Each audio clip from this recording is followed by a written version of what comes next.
সালাম আলাইকুম।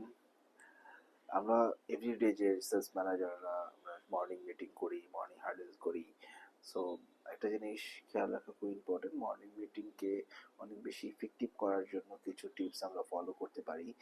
আম, আমরা যেমন হচ্ছে, আপনি যখন আপনার টিমের সাথে বসবেন অ্যাজ এ টিম লিডার, আপনি ডাটাগুলো অ্যানালাইসিস করতে পারেন যে সে তার লাস্ট উইকের কি অ্যাক্টিভিটিস ছিল এবং কারেন্ট উইকে তার কি অ্যাক্টিভিটিস আছে, এই কম্পারিজনটা তার সাথে করে তাকে ইমপ্রুভমেন্টের জায়গাটা আপনি দেখিয়ে দিতে পারেন। আর আরেকটা জায়গায় হচ্ছে আপনার ডেইলি মিটিংগুলোর একটা শিডিউল আপনি নিতে পারেন, কি কি তার মিটিং আছে, তার কোথায় কোথায় তার মানে প্রি স্কেডিউল আছে আর তার অ্যাক্টিভিটিসগুলো কি আছে।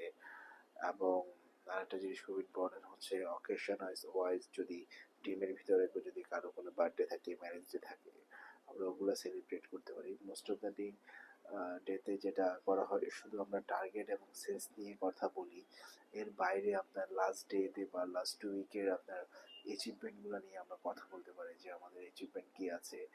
এবং সবসময় আমরা চেষ্টা করবেন যে একটা গুড নিউজ দিয়ে টিম মিটিংটাকে শেষ করতে বা মর্নিংয়ে টিমটাকে বুস্ট আপ করে মিটিংটা শেষ করতে। তাহলে দেখবেন সেলস পারসন সে সেলফ মোটিভেটেড হয়ে ওই দিনটা সে ভালোভাবে কাজ করবে।